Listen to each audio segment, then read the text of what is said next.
1% of dudes rapping, they ain't nice as me. 98% ain't live the same type of life as me. The judge gave me life and then they sent me where the life is be. That level 4 with depth and vice, the type of stuff they like to see. Two choices, fight or flee. I refuse to die a chump. I never been a mark, but damn, it's scary when that riot jump. I seen dudes cry, get pumped, and some sexually brutalized. Knew a dude who lost his life and he was only doing 5 year-long racial fights when homie all you do is ride. Lonely days and nights up in a hole causing suicide. From the moment you arrive, you see the Mexican mafia, AB skinheads with big giant swastikas, pro-black philosophers, the BGF, the Kumi, and Muslims who will murk you from the nation to the Sunni. That MS was loony, quick to ride up on they rival. Even Christians went to church, hide knives up in a Bible. Political and tribal, the Crips and Damus, the Long Beach, the Hubs and the Dubs and the Grooves, the IE, the Bakersfield, the Dago Pyrus, the hustlers quick to roll, the gangsters gon' move, whatever. Say what's cracking, YouTube? It's your boy 16 to life, and I'm back like I'm on a parole violation. Yard down!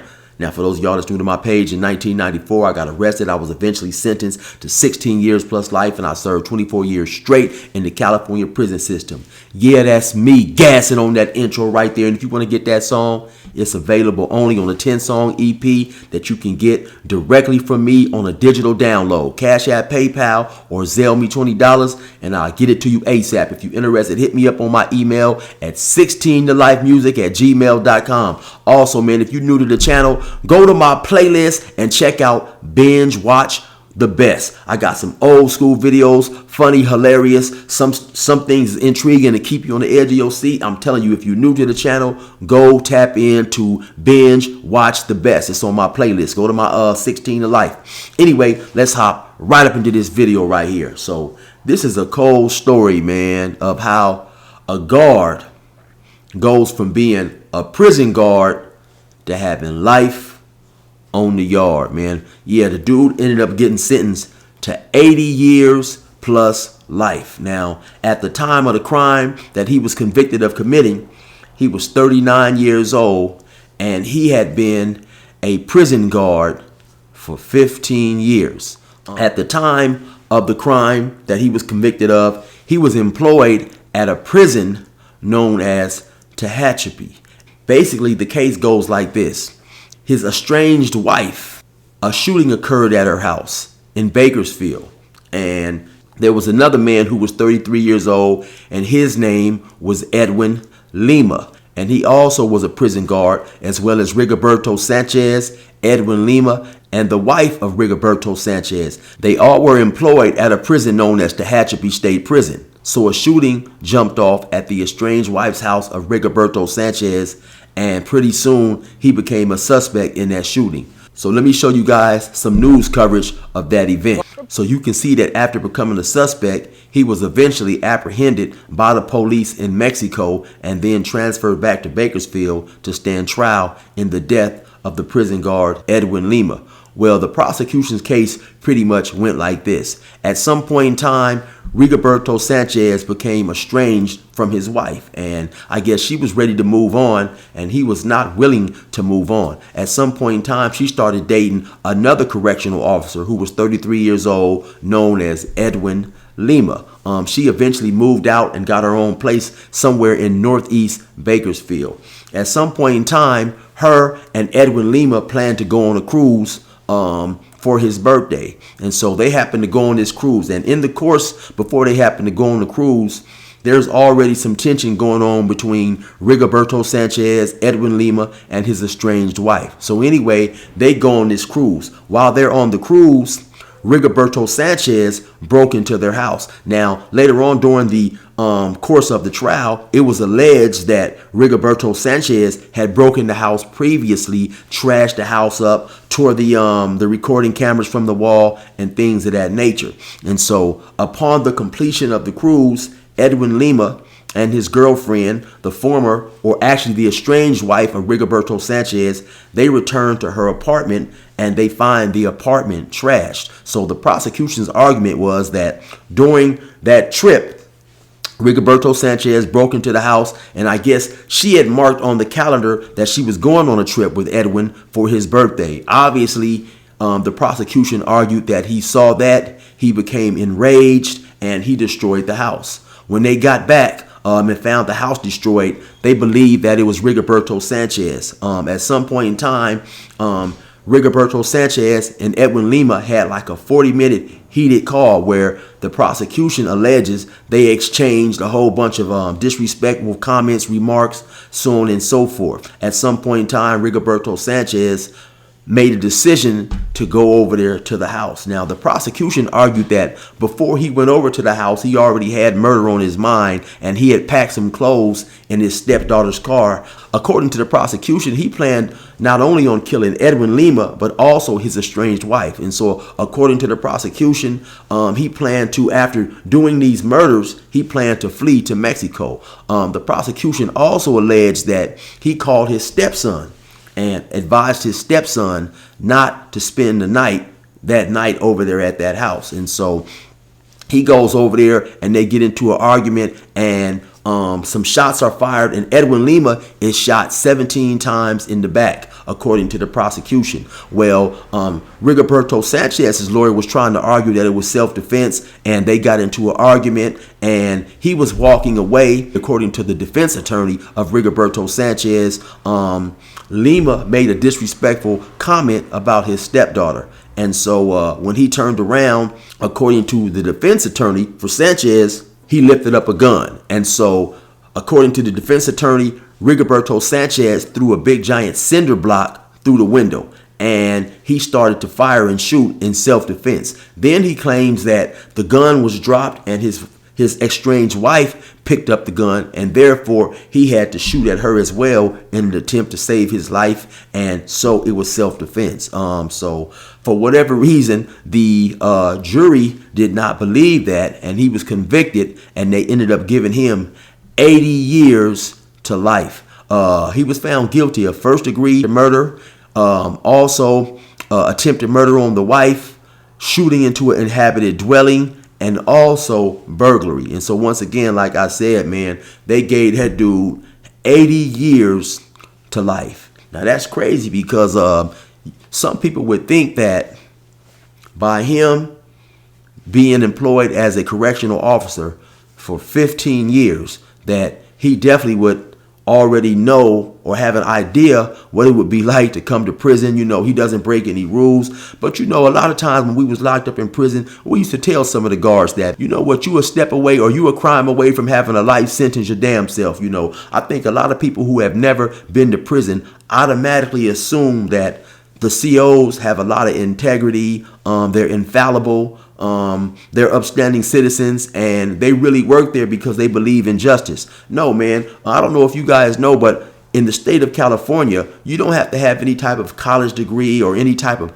higher educational training to be a correctional officer outside of going to the whatever type of training facility they have, or whatever it's called, the guard academy or whatever. And so, you know, a lot of these dudes just take this job simply because it is a job and it has good pay. You know, it's a career. Let's say it's a career or whatever, but they're not necessarily the upstanding, holier than thou individuals filled with morals that a lot of people would love to believe. So anyway, like I said, he was found guilty and given 80 years to life. And so let me show you guys some news coverage of that. 17 Court Watch tonight. A man was given a lengthy sentence today for his role in a murderous love triangle between Kern correctional officers. 17's Olivia Lavoie has been following this case and joins us now with more. Olivia? Well, Jim, prosecutors said Rigoberto Sanchez couldn't handle his estranged wife moving on. When he realized she was seeing a new man, a fellow correctional officer at the Tehachapi prison where all three of them worked, he launched a plan to kill them both. Ultimately, the jury and the judge agreed, giving Sanchez a sentence, ensuring he'll forever be in the same place where he once worked, except now he will be the prisoner. Today at sentencing, Deputy Public Defender Paul Cadman turned his client, Rigoberto Sanchez, away from the camera and did what looked to be an obscene gesture in an attempt to limit the footage that can be shown.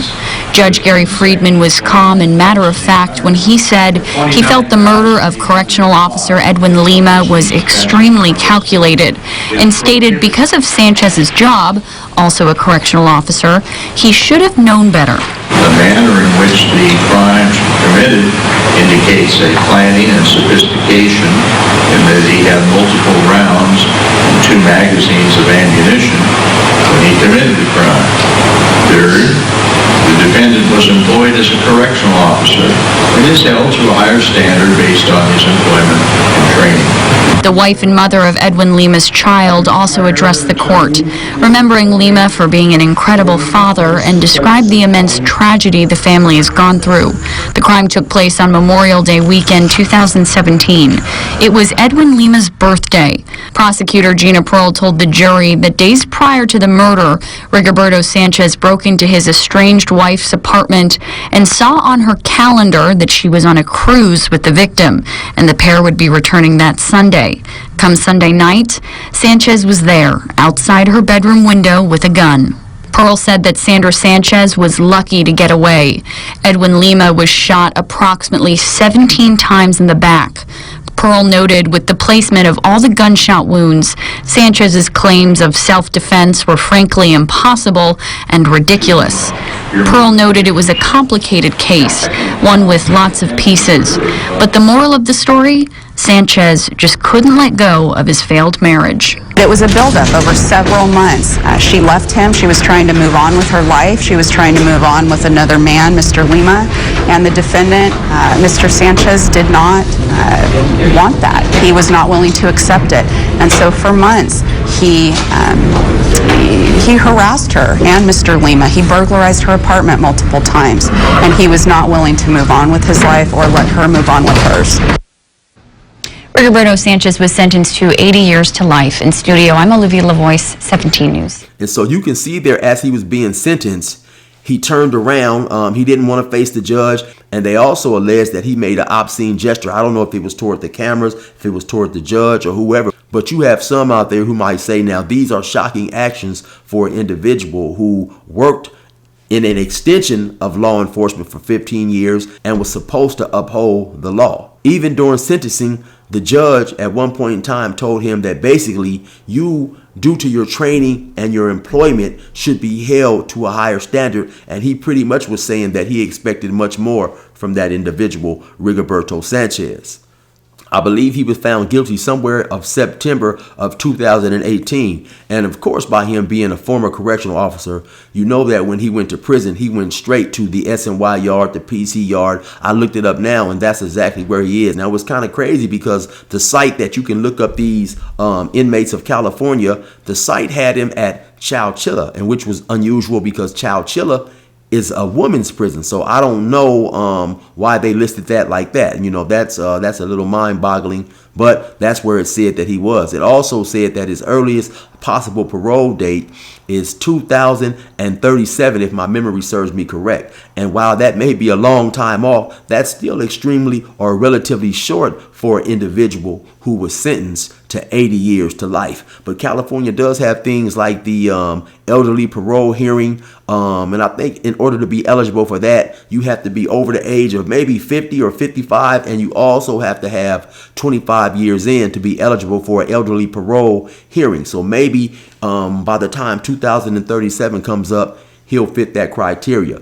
Anyway, this is just a crazy story, in my opinion, of how a guard threw his life away, seemingly behind something that he should have had more sense than to do. And I say seemingly because a lot of these guards, when you locked up, you know, we have in California what's called a C file or a central file. And it says in the Title 15, the Title 15 is basically a rule book that governs not only the actions of the convicts who are housed in the California Department of Correction, but also the actions, the protocol of the guards. And somewhere in that Title 15, it says that the guards are allowed to basically look through our central file, read our central file, in order to get a better understanding of the inmate that is under their supervision or custody. So of course you will have a lot of COs, and a lot of times I'm sure it's just out of pure curiosity, them being nosy.